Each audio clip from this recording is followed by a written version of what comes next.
ممکن ہے کسی زمانے میں امام کی اقتداء میں مقتدیوں نے زور سے آمین کہا ہو، لیکن جب قرآن کی آیت لا ترفعوا اصواتکم فوق صوت النبی، نبی کے ہوتے ہوئے آوازیں اٹھانا نہیں، نازل ہوئی، اور یہ آیت نازل ہوئی کہ ادعوا ربکم تضرعا وخفیا، دعا آہستہ مانگا کرو، اور آمین دعا ہے، بخاری میں ہے قال اتا آمین دعا،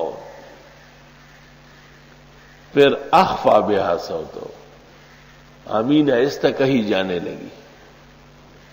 جہر بالتامین جو ہے منسوخ ہے۔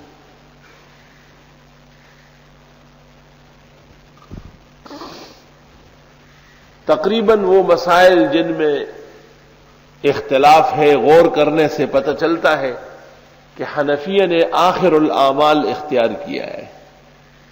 امام اعظم ابو حنیفہ کے قواعد میں لکھا ہے کمال پاشا نے، کان یتمسک بأواخر الاعمال، ہر عمل کا اخیر تلاش کر دے کیونکہ اسلام اخیر میں جا کے مکمل ہوا، وہی ناسخ ہے اور ابتدائی اعمال منسوخ ہے۔